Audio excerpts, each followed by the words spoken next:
Olá, bem-vindo você, meu querido amigo aluno, bem-vinda você também, minha querida amiga aluna.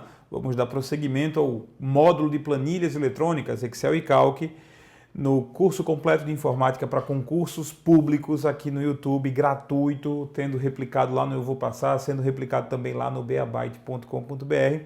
Essa é a nossa aula de número 32, nós vamos dar prosseguimento à parte de exercícios, de questões, agora a partir da questão de número 39. Então, questão número 39 será a questão que nós vamos abordar agora.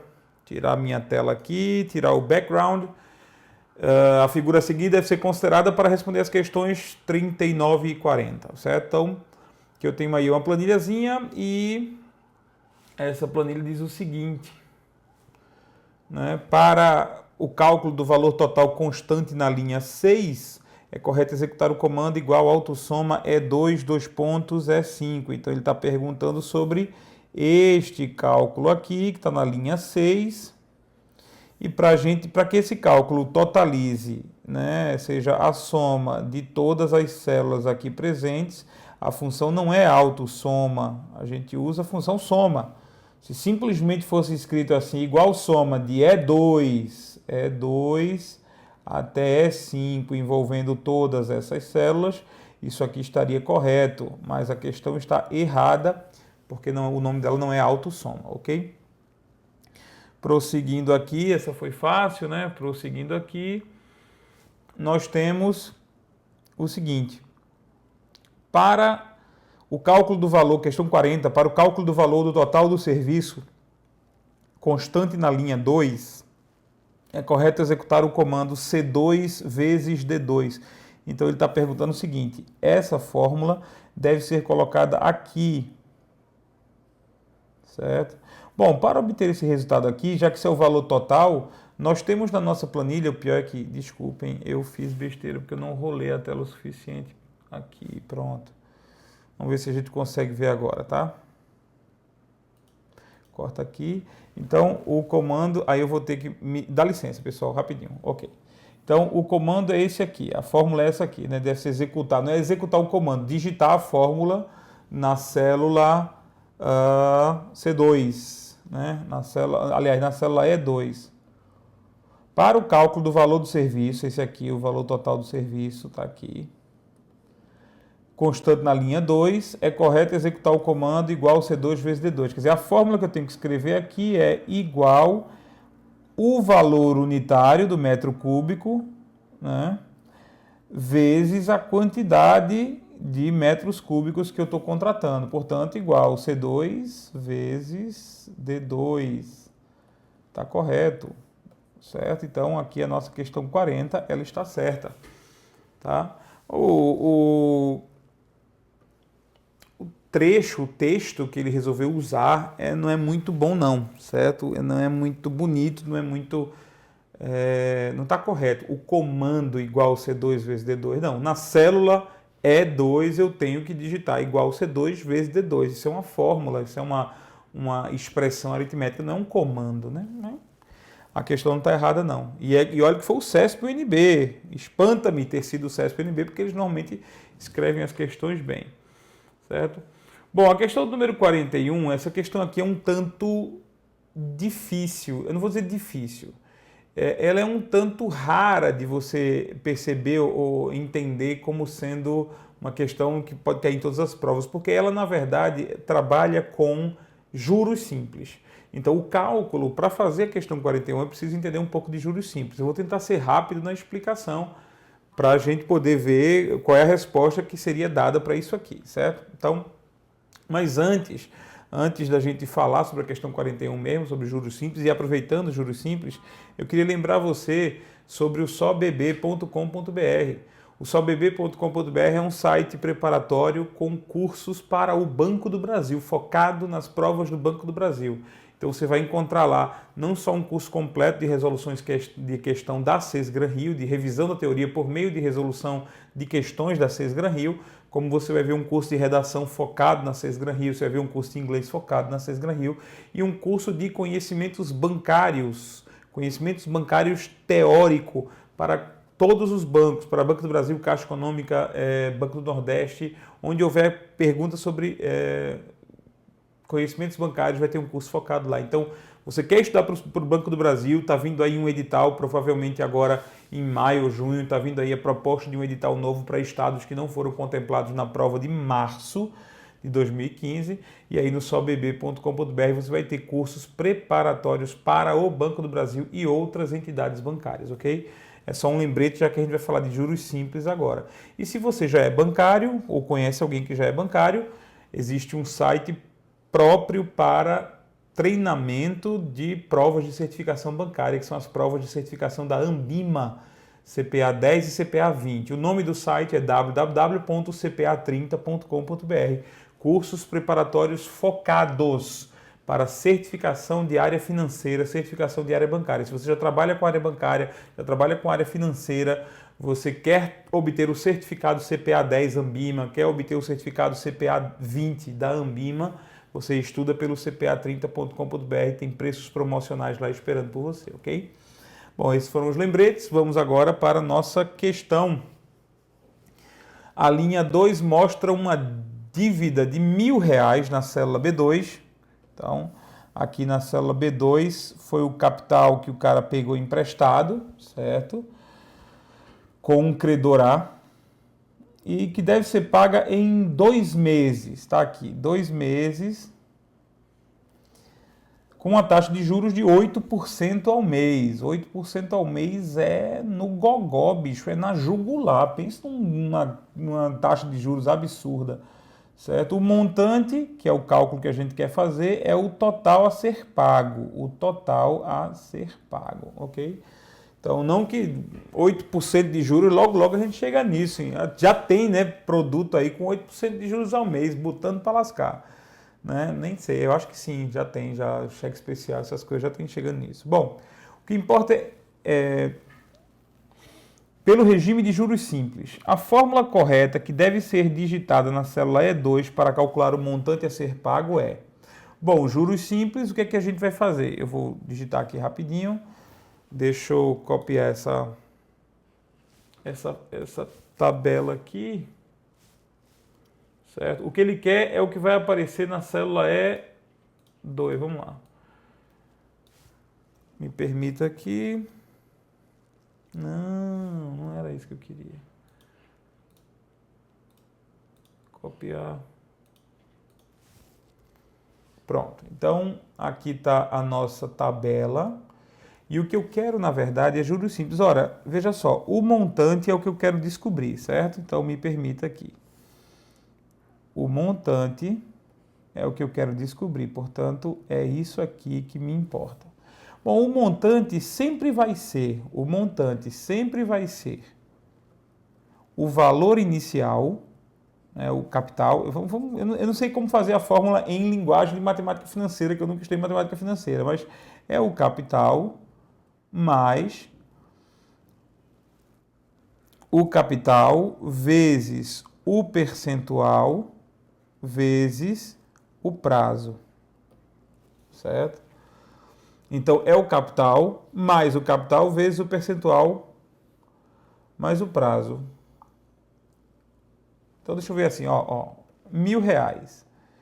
Eu tenho R$ 1.000, eu vou multiplicar por quanto? Mais 1.000 vezes 8% vezes 2, ok? Então, o que eu vou ter? Eu vou ter 8% de 1.000 é 80 vezes 2, 160. Então, o que eu tenho que pagar é 1.160 de débito depois de 2 meses, certo? É exatamente isso. Eu aumentei 8% no primeiro mês, depois aumentei 8% no segundo mês. Então, veja só, é o capital, juros simples, né? Mais o capital vezes o percentual vezes o prazo, tá? Se você permitir, olha o que a gente vai fazer. A gente vai pegar essa fórmula aqui e transformar assim, ó, capital, certo? Vezes, vamos simplificar, isso aqui dá 1, mais, porque quando eu botei o capital para fora, né, eu estou complicando demais. Vamos lá. Então, o capital está onde? O capital está em B2. Vamos fazer assim, B2 mais B2 vezes C2 vezes D2. Pronto. Isso aqui, explicando, é o capital mais o capital vezes a taxa de juros vezes o prazo. Capital mais taxa de juros, capital vezes taxa de juros vezes prazo. Aí veja só, se você pegar isso aqui, ó, B2 vezes, se você pegar isso aqui, botar aqui fica 1, e isso aqui, botar aqui, fica C2 vezes D2. Pronto. A fórmula é simplesmente essa. É uma outra forma de escrever. B2 mais, ó, B2 vezes, eu simplesmente tirei aqui o B2, dividi, né? Os professores antigamente faziam, vamos dividir tudo por B2. Aí põe o B2 do lado de fora e faz essa propriedade da matemática, que eu não lembro qual é, mas eu acho que é a propriedade distributiva da matemática. Isso aí tem que estar escrito em alguma das alternativas, né? Vamos ver se está escrito em alguma das alternativas, pelo que lembro. Está aqui, ó. Letra D. Só que a letra D fez o seguinte, a nossa letra D, eles colocaram um parênteses. Cadê? Eles colocaram um parênteses aqui, ó.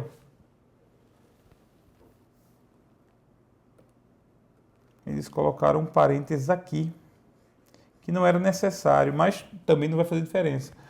Porque aqui a multiplicação seria feita primeiro que essa soma, do mesmo jeito. Então não era necessário colocar esse parêntese dentro. Ok?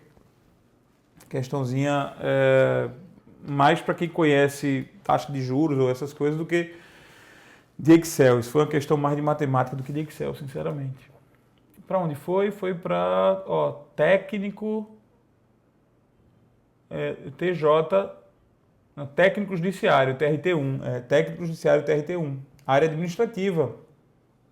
Então, perguntaram por matemática financeira na área administrativa do TJ. Impressionante. Vamos lá, questão 42. A questão 42 faz aí uma planilha grande e diz assim: as células da planilha, por padrão, são configuradas com formato geral, o que significa que não é definido um formato de número específico para elas. Nessas condições, ao se digitar o valor 0001 na célula B3, esse valor será modificado automaticamente para 1. Porém, como pode-se notar, o valor visível nessa célula é 001. 0001, cadê? Tá onde? Tá onde? Tá aqui. Certo? Então tem um 0001. O que ele está dizendo é o seguinte: se eu digitar 000001 e der Enter, o Excel vai transformar em 1. Você pode perceber isso agora, ó. Vamos cá para o Excel.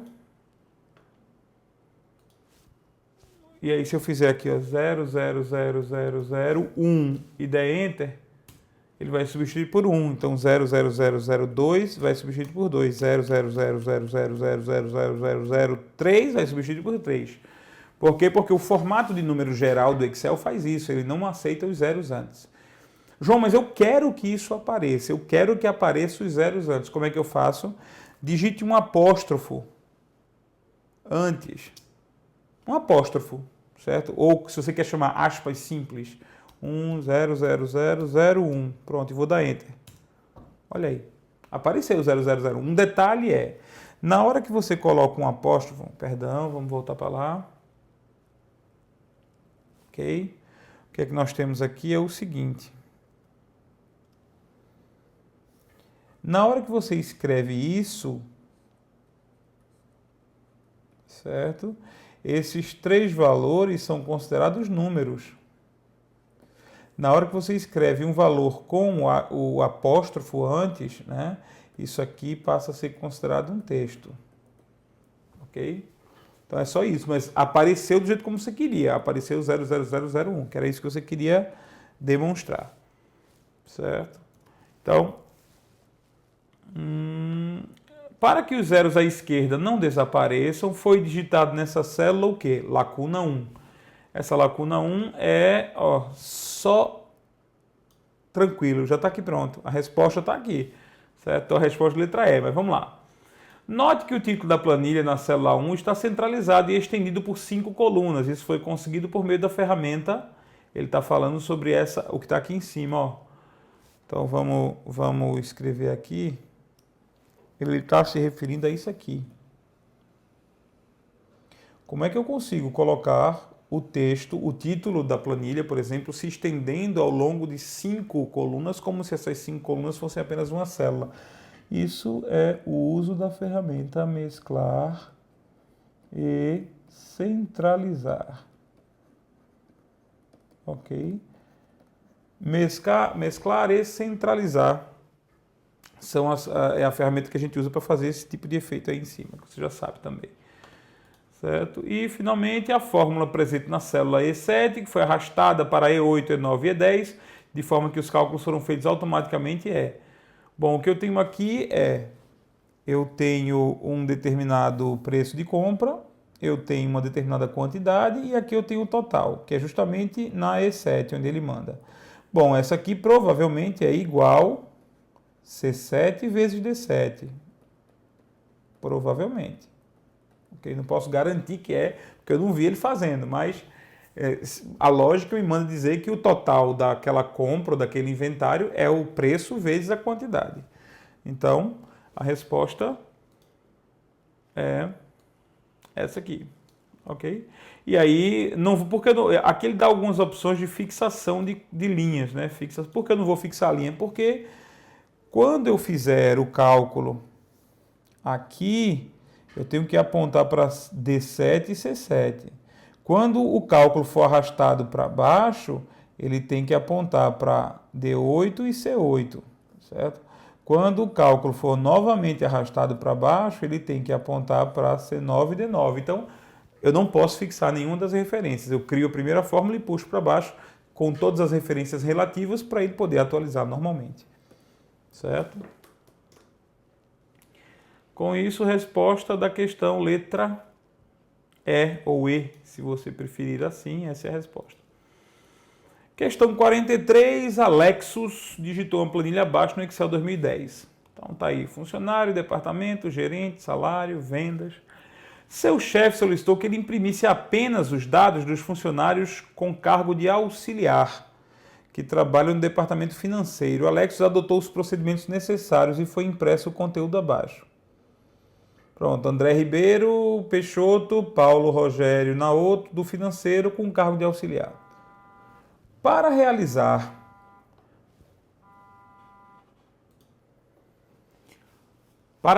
o procedimento e atender à solicitação do seu chefe, o que foi que Alexos fez? Bom, para transformar essa planilha grande aqui nessa planilha pequena, ele usou filtro. Né? Ele pediu o que o chefe pediu foi para que fossem apresentados apenas as linhas referentes ao departamento financeiro e ao cargo de auxiliar. Eu usei filtro. Então, o que foi que ele fez? Né? Aqui está dando uma série de opções, é o tipo de questão que você vai ter que ler ela toda, o tempo todo, é uma questão chata, mas assim, na hora da prova você teria que ler ela e perceber o seguinte: ele selecionou, olha só, ele selecionou as células preenchidas da planilha e habilitou a filtragem de células selecionadas. Em seguida, clicou na seta do cabeçalho da coluna B, onde estão os departamentos, e deixou selecionado apenas o campo financeiro. Depois, ele clicou na seta no cabeçalho da coluna C, onde estão os cargos, e deixou selecionado apenas o campo auxiliar. Na sequência, selecionou as células resultantes da filtragem e aplicou na grelha arquivo a opção imprimir. Na divisão de configurações, selecionou imprimir seleção. Ou seja, o que foi que ele fez? Era para imprimir isso daqui, né? Foi impresso o conteúdo abaixo. Bom, o que foi que ele fez? Ele fez o seguinte, vamos lá, vamos supor que o chefe queira o seguinte. O que o chefe quer é que apareçam apenas, vamos supor, danos morais do dia 10. É isso que eu quero, danos morais do dia 10. Então eu vou selecionar aqui, tá? E vou habilitar a filtragem. Você vai vir aqui na página inicial, tem a opção classificar e filtrar. Você escolhe filtro. O filtro vai criar lá em cima a setinha, então eu vou chegar aqui e vou dizer, ó, eu só quero danos morais, certo? Ok. E só quero do dia 10. Ok. Ah, desculpa, eu esqueci de desmarcar as outras. 9, 10, 11 e 12. Pronto. Olha só, pronto, eu cheguei a essa conclusão. Bom, o que eu estou exibindo na tela é apenas o conteúdo das linhas 1, 5 e 6. Só isso. Aí eu venho aqui na guia arquivo e peço para imprimir. Ok? Na hora de imprimir, olha só um detalhe aqui. Na hora de imprimir, ele já está imprimindo automaticamente o que eu selecionei. Não há necessidade de selecionar mais nada. Imprimir somente as planilhas ativas. Imprimir só a seleção. Ele me mandou vir aqui imprimir seleção. Mas aqui no Excel 2013, o fato de eu ter aplicado o filtro já fez com que a minha impressão fosse apenas das duas linhas. É o suficiente. Não há nenhuma outra necessidade, nenhuma outra opção que eu precise acionar para poder imprimir só o que ele está mandando, certo? Portanto, a resposta a essa questão você teria que ler é a letra E, certo? Clicou na guia arquivo, imprimir, na divisão configurações, selecionou a opção imprimir seleção. Isso aqui não é necessário. Se fizer, funciona do mesmo jeito, mas não é necessário. Pelo menos não no Excel 2013 agora. Ok? Questão 44. Nossa senhora, a questão 44 ela é boa. Muito boa, bem complicada. Vamos trabalhar nela. Certo? Ó. O gerente do setor em que Ana Luísa trabalha solicitou a ela a criação de uma planilha do Excel de forma a utilizar um cálculo envolvendo a média ponderada. Média ponderada. Segundo ele, o escritório havia feito uma compra de 3 computadores no valor de 2.350 cada. Uma semana depois, após uma alta do valor do dólar, comprou mais 5 computadores com a mesma configuração, mas ao preço de 2.970 cada. O gerente pediu a Ana Luísa que calculasse a média ponderada dos preços, considerando as quantidades como pesos aplicados, como os dados fornecidos. Ana Luísa montou a seguinte planilha. Então, Ana Luísa montou a seguinte planilha aí, certo? Beleza. Na célula A5, Ana Luísa calculou a média ponderada dos valores contidos em A2 e A3. E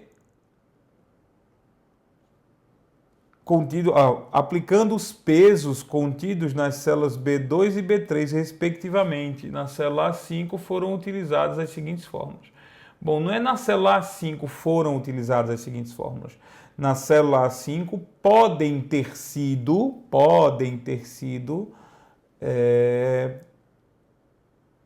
utilizadas as seguintes fórmulas. Bom, uma média ponderada, ela consiste no seguinte. Uma média ponderada consiste no seguinte, você vai somar, imagina, um peso, eu vou chamar de P1, vezes o valor 1, certo? Mais P2 vezes o valor 2. Tudo isso dividido pela soma do valor 1 com o valor 2. Então, isso é uma média ponderada, é uma média que considera pesos, ok?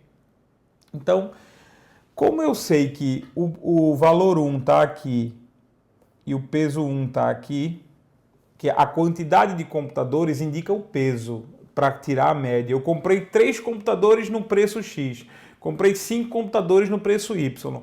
Agora eu quero saber, em média, quanto custou cada computador. Bom, eu não podia fazer uma média aritmética porque não foi a mesma quantidade de computadores, nem eles eram... Não tinha um peso só. A quantidade de computadores importa nesse caso, certo? Então, isso aqui a gente considera como peso. Então, a fórmula seria mais ou menos o seguinte. Seria A2 vezes B2, ou B2, mais A3 vezes B3, tudo isso dividido por B2 mais B3, certo? Tem que ser algo assim. Então, eu poderia escrever também, a forma certa de escrever, nesse caso, seria assim, né? Igual A2 vezes B2 mais A3 vezes B3, tudo isso dividido por B2 mais B3. Ora, mas B2 mais B3 também pode ser escrito assim, né? A soma de B2 até B3, ou B2 e B3, tanto faz nesse caso, que são duas células. Então, eu posso escrever tanto assim quanto assim. Se você perceber, essa fórmula aqui, escrita com a soma, é o que está escrito aqui, ó. Certo? É o que está escrito na letra A. Então, mas olha só o que tem aqui. Aqui, se a gente for comparar as outras, né, aqui tem uma média de um emaranhado de informações que não está correto. Aqui tem igual média de A2 até A3. A média não vai tirar uma média aritmética desses valores. A função média serve para calcular média aritmética. Não tem nada a ver com isso, certo? Novamente, a média de A2 não se escreve isso aqui, está errado, certo? Ou a soma de A2 até A3 dividido por 2, isso aqui não funciona também, porque isso aqui calcula a média aritmética. Então, a única fórmula que assim pode ser usada nesse sentido, e aí você vai ter que fazer o cálculo, veja só, analisar realmente a questão do peso da média ponderada, a única fórmula que podia ser feita era essa aqui. Mas ele colocou parênteses aqui, João, não importa, isso não influencia em nada, na boa, isso não influencia em nada. Agora, o que danado é isso aqui? Somar produto. É a soma das multiplicações dos intervalos. Essa função somar produto, veja só, você usa ela. Eu vou botar aqui uma abreviação. Somar produto A2, A3 e B2, B3. Então, entenda, ele vai fazer o seguinte, ele vai multiplicar o que está aqui pelo que está aqui, ó, certo? Então, imagina, A2, A3. A2, A3. É isso mesmo? Olha, A2, A3. Ele não pode somar A2 com A3. Não pode, não.